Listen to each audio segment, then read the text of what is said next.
আজকে তৈরি করে দেখাবো আমার শাশুড়ির রেসিপিতে হারিয়ালি চিকেনের সবচেয়ে মজার একটি রেসিপি, যেটা ঘরোয়া মশলায় তৈরি আর খেতে কিন্তু চিকেন কোরমা থেকে কম হয় না।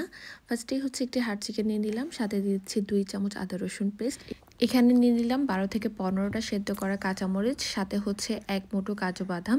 আপনারা চাইলে কাঁচামরিচটা সেদ্ধ ছাড়াও দিতে পারবেন, কিন্তু আমার শাশুড়ি সেদ্ধ করে কাঁচামরিচ ইউজ করে, তাই আমি এখানে সেদ্ধ করে কাঁচামরিচ দিলাম।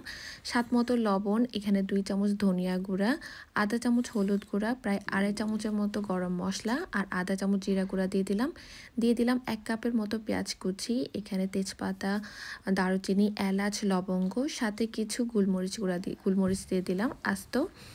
এরপর পরিমাণ মতো তেল দিয়ে এটাকে খুব ভালো করে হাতে মাখিয়ে নিতে হবে। যখন খুব ভালো করে হাতে মাখানো হয়ে যাবে, সেই পর্যায়ে ঢেকে এটাকে চুলার উপর বসিয়ে দিতে হবে আর চুলার ফ্লেম বাড়িয়ে রান্না করতে হবে 10 থেকে 15 মিনিটের মতো। এর মাঝখানে একটু নেড়ে দিবেন, না হলে কিন্তু আবার নিচে লেগে যেতে পারে। তো এখন হচ্ছে প্রায় 10 থেকে 15 মিনিট পর ঢাকনাটা সরিয়ে নিলাম আর চিকেন থেকে বেশ খানিকটা পানি বের হয়েছে। আর এই পানিতে কিন্তু আমি চিকেনটাকে সেদ্ধ করে নিব, এক্সট্রা করে পানি দিব না। এখন খুব ভালো করে নেড়ে চেড়ে এবার ঢাকনাটা আবার দিয়ে দিব আর যে ছিদ্রটা আছে ওটা বন্ধ করে দেব। এভাবে ছিদ্রটা বন্ধ করে দিলে চিকেনটা কিন্তু তাড়াতাড়ি সেদ্ধ হয়। আপনারা কিন্তু সেম রেসিপি ফলো করে ব্রয়লার চিকেনটাও রান্না করতে পারবেন। ব্রয়লার চিকেন রান্না করার ক্ষেত্রে কিন্তু খুব তাড়াতাড়ি চিকেনটা সেদ্ধ হয়ে যাবে। এই চিকেনটা রান্না করতে একটু সময় লাগে আর কি। তো ঢেকে আমি প্রায় আরও 30 থেকে 35 মিনিটের মতো রান্না করেছি আর চিকেনটা প্রায় 80 থেকে 90% কুক হয়ে গিয়েছে। আমি কিন্তু এই হাড় চিকেনটা একটু শক্ত খেতেই পছন্দ করি। আপনারা যদি অনেক বেশি নরম খেতে পছন্দ করেন, তাহলে এটাকে প্রায় 40 থেকে 45 মিনিটের মতো চুলার আঁচ মিডিয়াম করে রান্না করবেন। এবার এখানে দিয়ে দিচ্ছি আলু। আপনারা চাইলে আলুটা স্কিপ করতে পারেন বা আলুর পরিবর্তে মূলাও দিতে পারেন। এভাবে কিন্তু আলু, মূলা সব কিছু দিয়েই কিন্তু খেতে ভালো লাগে। এবার আলুটা দিয়ে আলুটাকে প্রায় আরও 5 মিনিটের মতো মাছের সাথে কষিয়ে নিলাম। এখন দিয়ে দিব এখানে গরম পানি। আমি এখানে 2 কাপের মতো গরম পানি দিচ্ছি। পানিটা আপনাদের পছন্দ মতো বাড়িয়ে বা কমিয়ে দিতে পারবেন, যে যেমনটা ঝোল খেতে পছন্দ করেন আর কি।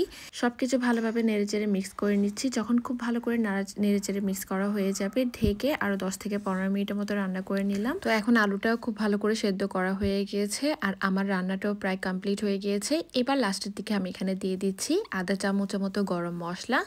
এটা দিলে খুব সুন্দর একটি ফ্লেভার আসে।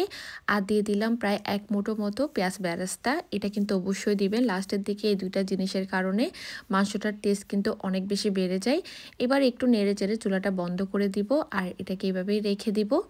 আর দেখেন, এ হলো মাংসের ফাইনাল লুক। এটা কিন্তু দেখতেই মনে হচ্ছে চিকেন রোস্ট, বাট এখানে কিন্তু চিকেন রোস্টের মতো এত জিনিসপাতি কিছুই দেয়া হয়নি। আর এটা কিন্তু রুটি, পরোটা, সাদা ভাত, পোলাও সব কিছুর সাথে খেতে ভালো লাগে। আমি তো একবার রান্না করে সকাল বিকাল শুধু এটাই খাই, কারণ আমার খুব পছন্দের একটি খাবার।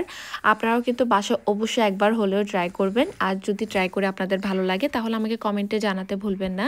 সবাই অনেক বেশি ভালো থাকবেন, সুস্থ থাকবেন, আমাদের জন্য দোয়া করবেন। আল্লাহ হাফেজ।